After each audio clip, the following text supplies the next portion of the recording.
मकर राशि वाले बंधुओं, आप सभी का बहुत बहुत स्वागत है मकर राशि भिंड यूट्यूब चैनल में। तो मकर राशि वालों, ध्यान से सुनिए। 7 से 14 मार्च के बीच होलिका अष्टक का यह समय काल है, जिसे होलाष्टक कहा जाता है।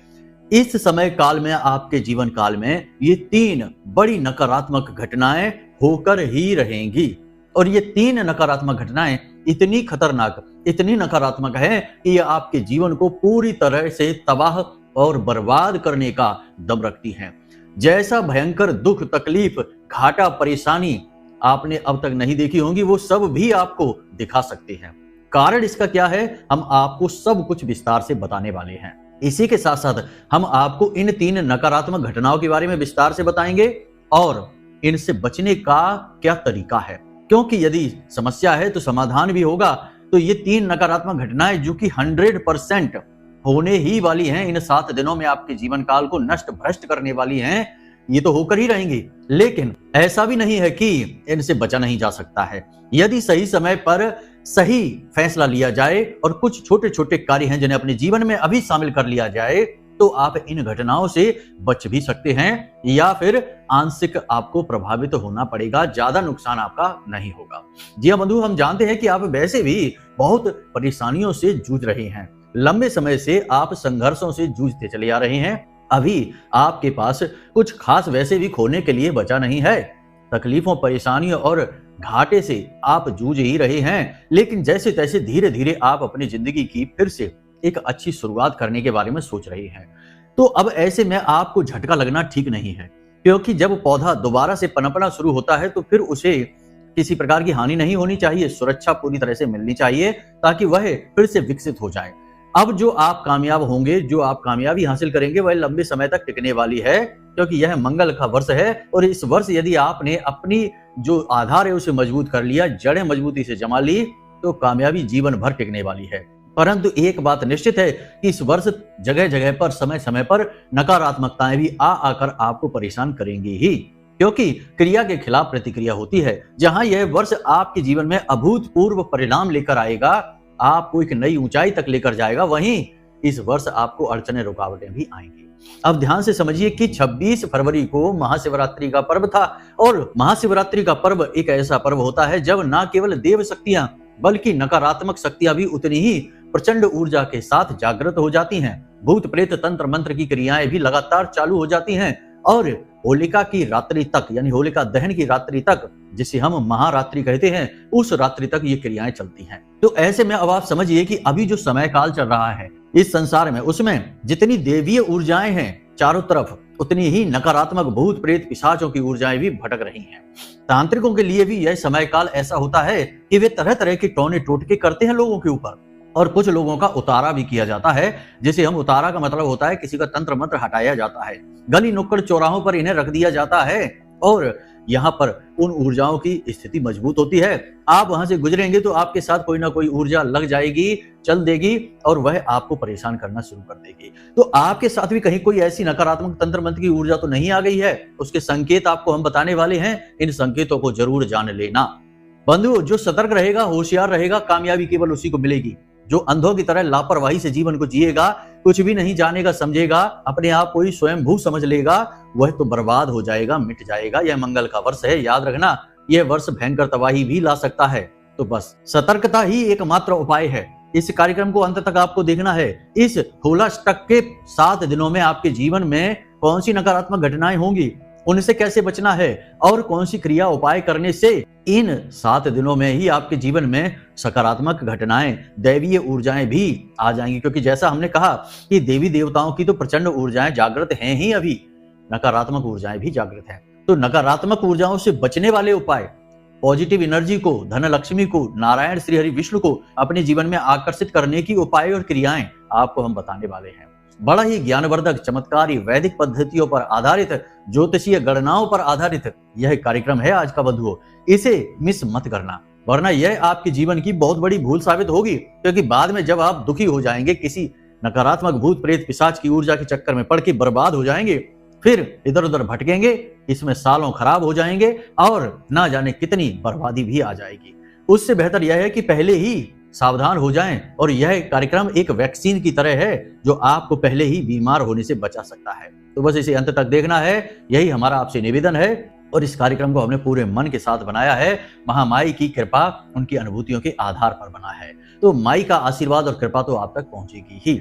और होलिका की रात्रि यानी होलिका दहन की रात्रि को, जिसे हम महारात्रि कहते हैं, उस दिन हम एक विशेष अनुष्ठान नकारात्मक ऊर्जाओं को हटाने वाला करने जा रहे हैं। यदि आपको उसमें शामिल होना है तो कमेंट बॉक्स में बस इतना सा लिख देना है कि हाँ, हम शामिल होना चाहते हैं गुरुजी। बस इतना लिख देना है।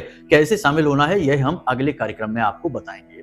तो बस बंधुओं, उम्मीद करते हैं कि आप यहां तक सारी बातें समझ चुके हैं। अब कार्यक्रम में अंत तक ठहरेंगे, तो चलिए महामाई को याद करें। कमेंट बॉक्स में लिख डालो, जय मां भद्रकाली कृपा करो। महामाई आपके ऊपर निश्चित कृपा करेंगी। चलिए बंधुओं, अपने मूल विषय को शुरू करते हैं। तो बंधुओं, अब ध्यान से समझिए, कुंडली का आकलन जरूर कराना चाहिए, क्योंकि अगर आप खूब मेहनत करने के बाद भी यदि कामयाबी हासिल नहीं कर पा रहे हैं तो कहीं ना कहीं कुंडली में कोई दोष है, कोई नकारात्मक ग्रह योग है। उसका जब तक निराकरण नहीं होगा, उससे छुटकारा प्राप्त नहीं होगा, तब तक आपको कामयाबी हासिल नहीं हो सकती। उपाय चाहे कितने ही करते रहिए। ठीक है, तो प्रेम से बोलो जय माई की। जय माई की गुरुजी।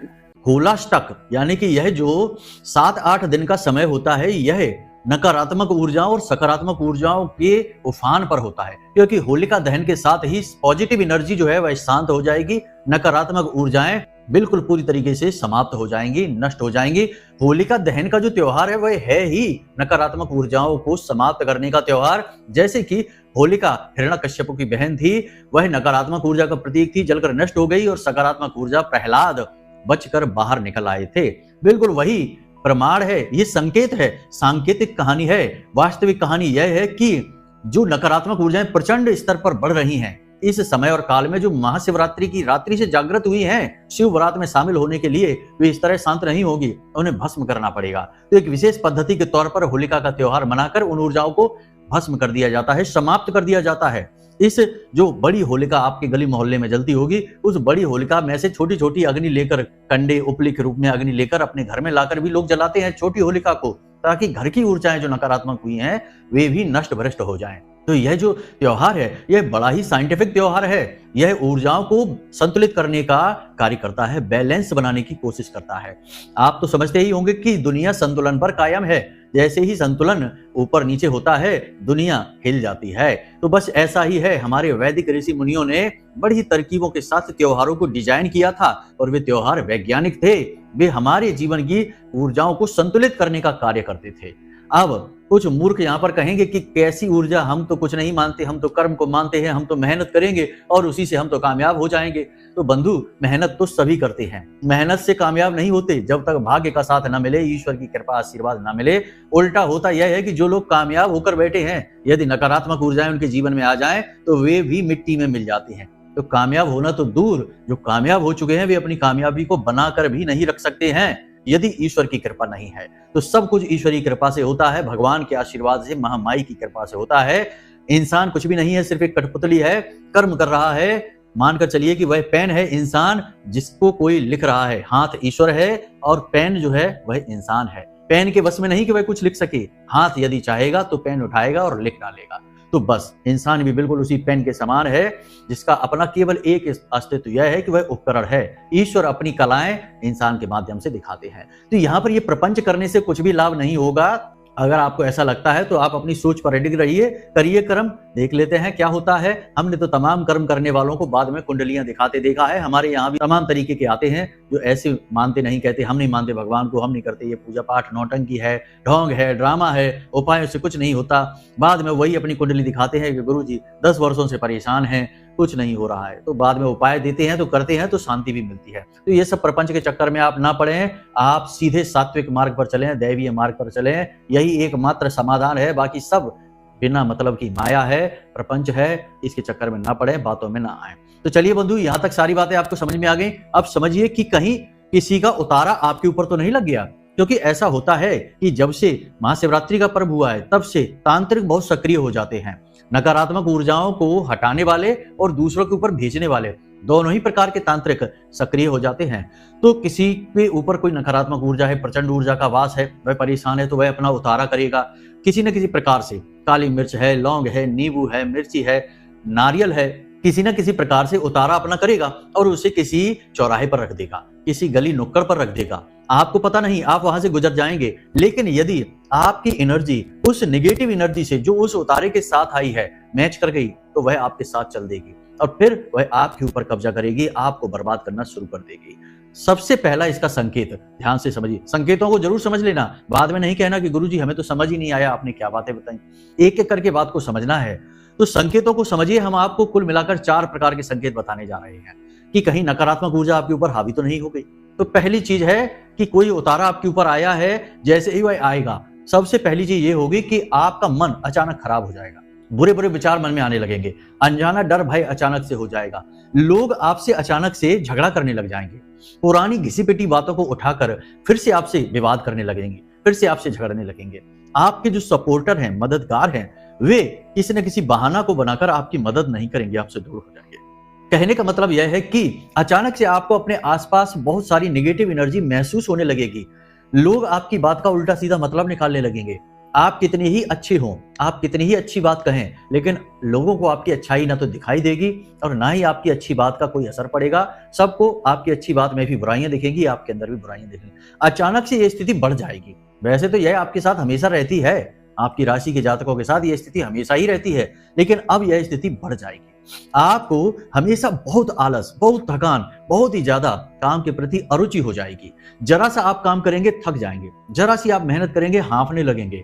आपको हर वक्त ऐसा लगेगा जैसे आप लेटे रहें, पड़े रहें, कोई काम ना करें। योजनाएं भी जो आपकी भविष्य की हैं, उनके लिए भी मन में डर उत्पन्न होने लगेगा, संशय आ जाएगा कि पता नहीं ये योजनाएं काम करेगी कि नहीं करेंगी। तो ये पहला संकेत है।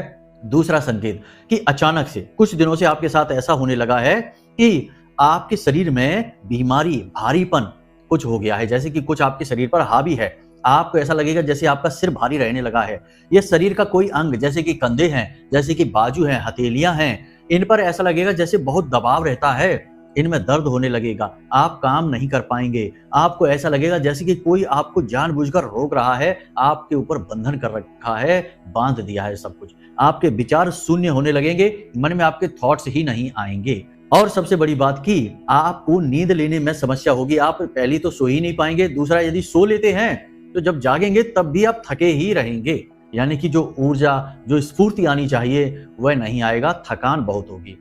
तीसरा कि सूर्य की रोशनी आपसे सहन नहीं होगी। पहले जहां थोड़ी सी ठंडक लगती थी, आप धूप में जाकर बैठ जाते थे, अब आप बैठेंगे तो आपको बहुत अजीब सा लगेगा, जलन होगी, घबराहट होने लगेगी, आपको लगेगा जल्दी से सूर्य की रोशनी से दूर हटिए। ये संकेत आपको दिख रहे हैं, कंफर्म है, समझ जाइए कि आपके साथ नकारात्मक ऊर्जा आ चुकी है। अब हमें कमेंट करके बताना कि इनमें से कौन से संकेत आपको मिल रहे हैं। तीसरा संकेत ध्यान से समझिए, जानवर आपसे दूरी बनाने लगेंगे। जी हाँ, इंसान ही नहीं, अब जानवरों की बारी है, वे आपसे दूरी बनाने लगेंगे। गाय को आप रोटी देने जाएंगे, रोटी ही नहीं खाएगी। कुत्ते को रोटी डाल देंगे, बिस्किट डाल देंगे, वो खाएगा ही नहीं, सूंघ लेगा, चला जाएगा। गाय को आप बुलाते रहेंगे, गाय आपके पास नहीं आएगी। आपको दिखेगा कि सड़क पर गाय खड़ी हैं, आप थोड़ी देर बाद रोटी लेके जाएंगे गाय को खिलाने के लिए, तो गाय वहां से चली जाएंगी, वहां जगह खाली है। ये जानवर आपसे नजदीक नहीं आएंगे, आपसे दूरी बनाने लगेंगे। कभी कभी तो ऐसा भी देखा जाता है कि जब नकारात्मक ऊर्जा बहुत अधिक बढ़ जाती है, तो जिनके घर में पालतू जानवर हैं, वो भी घबराने लगते हैं इंसान के पास, जातक के पास जाने से। तो आपके साथ ये संकेत हुआ है कि नहीं, इसके बारे में हमें जरूर बताना। अब बात करते हैं चौथा संकेत। चौथा संकेत बेहद महत्वपूर्ण है, ये स्पष्ट है, बिल्कुल स्पष्ट। चौथा संकेत है कि पैसे को लेकर विवाद बढ़ जाएंगे।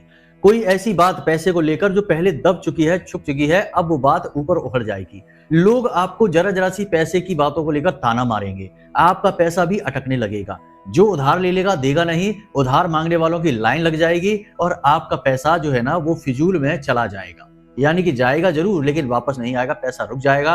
पैसे को लेकर विवाद बढ़ जाएंगे, लोग जानबूझकर आपसे झगड़ा करेंगे, आपकी बेइज्जती, आपका अपमान करेंगे, कर्जा आपके ऊपर बढ़ने लगेगा। तो ऐसे में आपको क्या करना है, पैसा देना तो किसी को भी नहीं है, भूल कर भी ना कोई कर्जा देना है, ना ही किसी को कर्जा चुकाना है। होला अष्टक के बाद का समय, यानी होली के बाद ही कर्जा चुकाएं, अभी ना चुकाएं, समय बिल्कुल ठीक नहीं है। पैसा यदि है आपके पास, बचा कर रखें, संभाल कर रखें, सामने वाले से वादा कर दें। यदि वह ज्यादा करे तो उसको थोड़ा बहुत पैसा दे दें और समझा दें कि स्थिति यह है।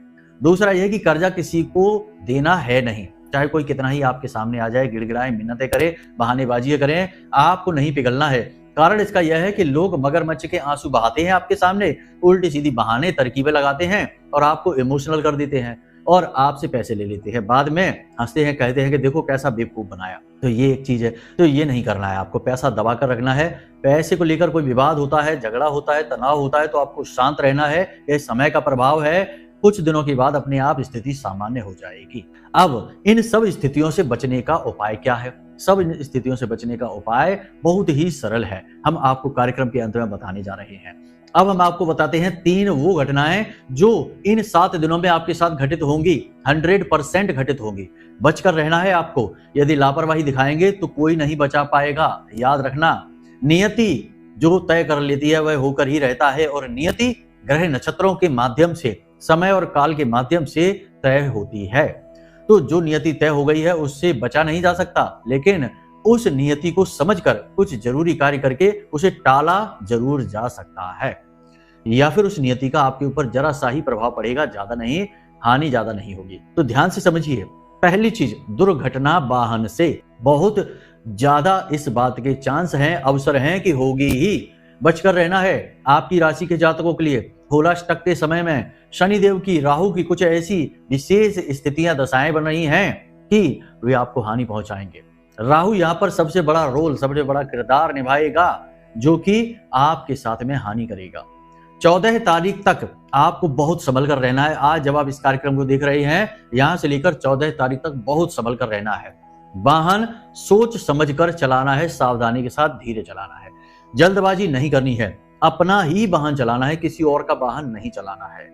कोई खूब कहे भी तब भी नहीं चलाना है, उसे टाल देना है। दूसरा कि अपना वाहन किसी को नहीं देना है, किसी हालत में नहीं देना है। अपना वाहन स्वयं चलाना है, किसी को नहीं देना है। इन सब चीजों को थोड़ा सा गंभीरता से लेना है, सीरियसली लेना है, हल्के में मत समझना, वरना बाद में लोग कहते हैं कि गुरुजी आपने सही कहा था, दुर्घटना होगी, दुर्घटना हो गई, अब हमारा पैर टूट गया, हमारा ये नुकसान हो गया, गाड़ी टूट गई, नुकसान हो गया पैसे का भी, सेहत का भी। लेकिन हम उनसे कहते हैं कि जब हमने पहले सतर्क होने को कहा था तो आप हुए नहीं, अब क्या फायदा हुआ? जब आपने लापरवाही दिखाई तो घटना हो गई। तो बस यहाँ पे सावधानी बताने की बात है, सावधानी बरतिए और बचे रहिए। पहली चीज। टालने के लिए भी हम उपाय बताएंगे कार्यक्रम के अंत में, बस रुके रहिए। दूसरी चीज, बिना मतलब का विवाद, झगड़ा कोर्ट कचहरी तक पहुंचेगा। जी हाँ बंधुओं, कोई एक व्यक्ति जिससे आपका विवाद, झगड़ा बढ़ेगा, होगा, और इस हद तक बढ़ेगा कि आप अपने कामकाज भूल सकते हैं, भटक सकते हैं, और कोर्ट कचहरी तक, पुलिस तक, थाने तक बात पहुंच जाएगी। इतनी बात बिगड़ जाएगी। अब इसमें क्या होगा?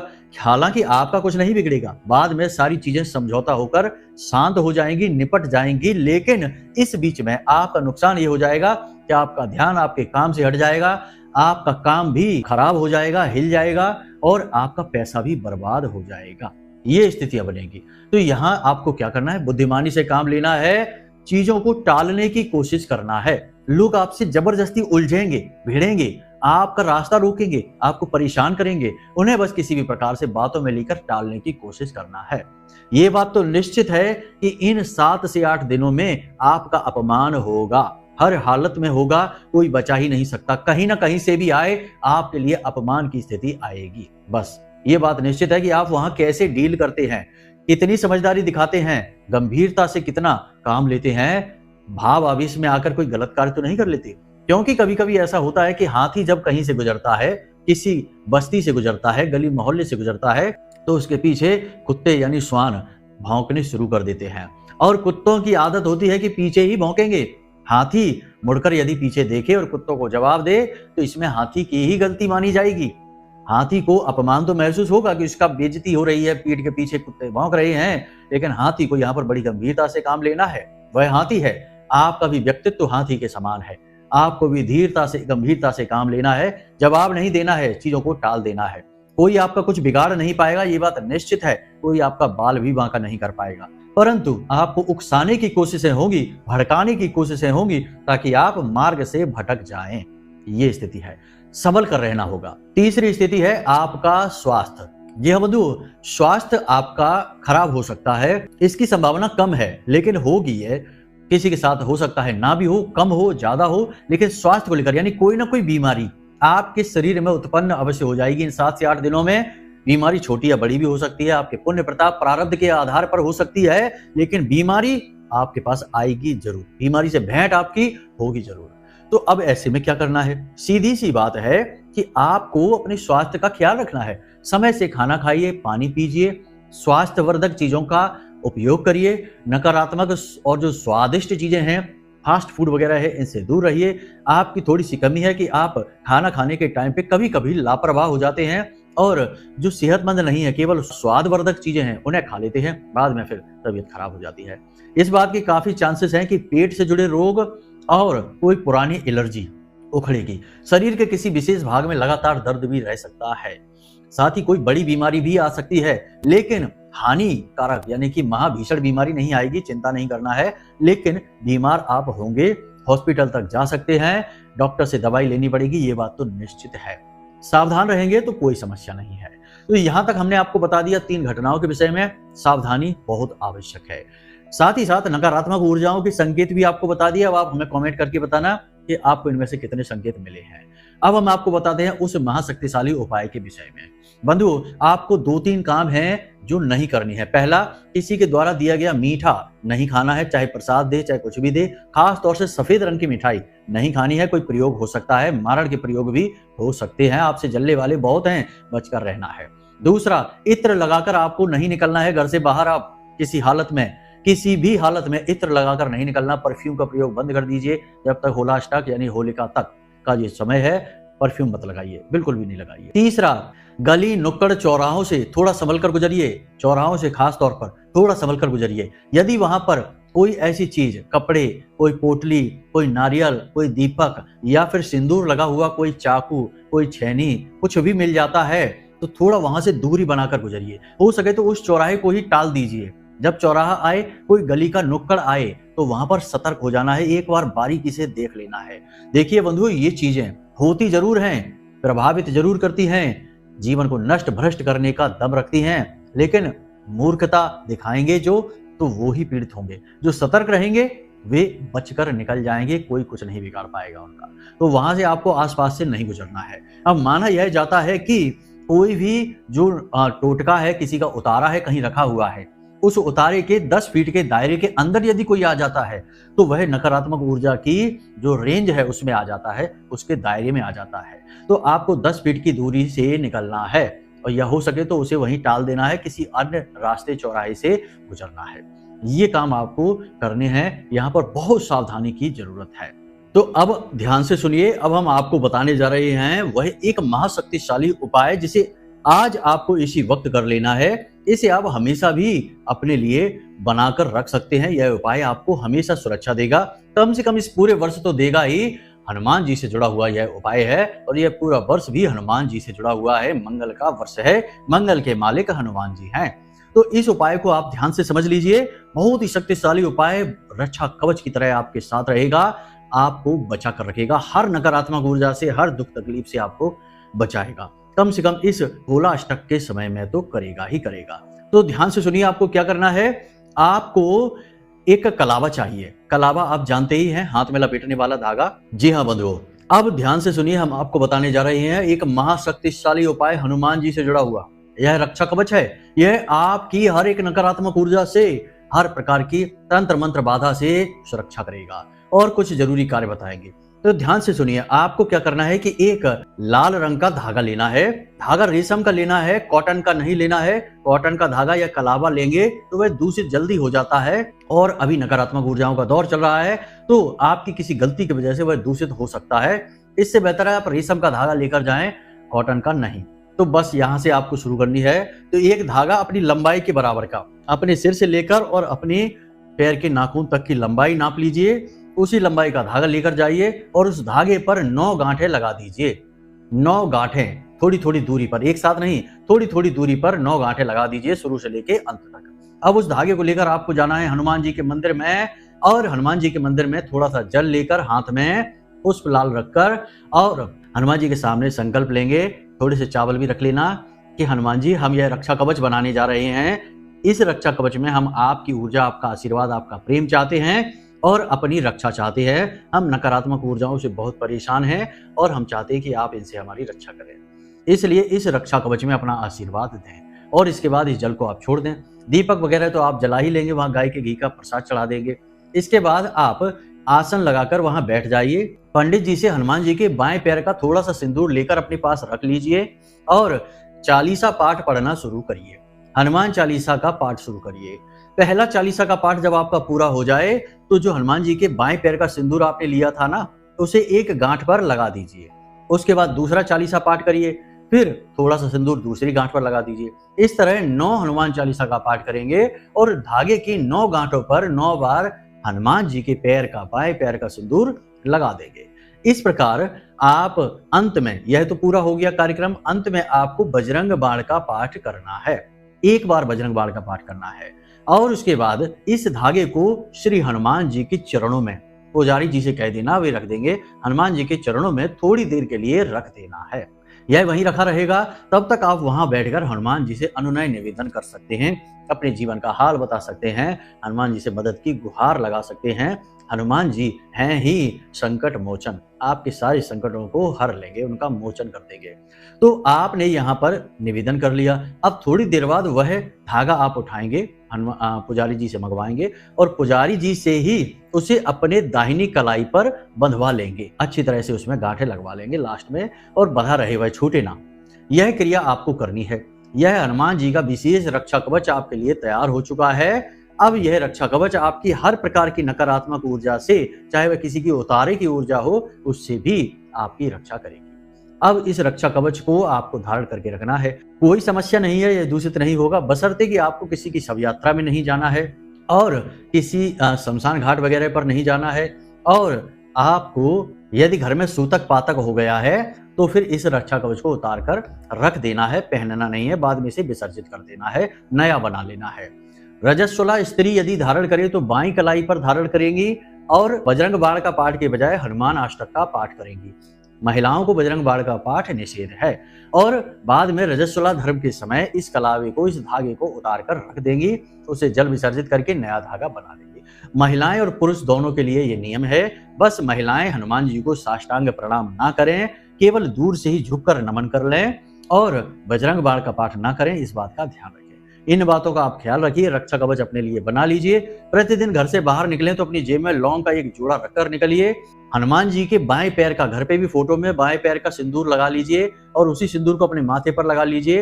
हनुमान चालीसा का पाठ पढ़ के घर से बाहर निकलिए और जब घर में वापस आइए तो जो लौंग का जोड़ा आप रखकर निकले हैं ना, उसे अपने बाएं कंधे से पीछे फेंक दीजिए। पीछे मुड़कर नहीं देखना है, मुंह आपके घर की तरफ है दरवाजे पर, और आपने बाहर फेंक दिया और सीधे अंदर चले गए। हाथ पैर मुंह धो के अपने कमरे में जाइए। बस इतनी क्रियाएं कर लीजिए। प्रतिदिन हो सके तो अपने घर में सभी दिशाओं में, पूरे घर पर गंगा जल का सिंचन करिए। थोड़ा सा जल लीजिए तांबे के पात्र में, उसमें थोड़ा गंगा जल, थोड़ा सा गोमूत्र मिला लीजिए और एक तुलसी का पत्ता डाल लीजिए और बाद में उसी गंगा जल को पूरे घर में सिंचित करिए, अपने मुख्य दरवाजे पर करिए, छत पर भी करना है। बस इतनी सी क्रियाएं करनी है। आपका घर सुरक्षित हो गया, आप सुरक्षित हो गए। कोई नकारात्मक ऊर्जा आपका बाल विवाह का नहीं कर पाएगी और फिर महामारी तो है ही, माता रानी आपका कल्याण करेंगी। अब यदि कोई प्रश्न मन में उठे तो चिंता नहीं है, नंबर हमने वीडियो में दे रखे हैं, इन नंबरों पर फोन करिए और अपनी शंकाओं का समाधान प्राप्त कर लेना। और यदि कुंडली विश्लेषण कराना है तो उसके लिए भी इन्हीं नंबरों पर फोन करना है। अपनी जानकारी दे दीजिए, छोटी सी दक्षिणा लगेगी, आपका काम हो जाएगा। बाकी माता रानी है ही आपका, हमारा सबका कल्याण करने के लिए। तो चलिए प्रेम से बोलिए जय माई की।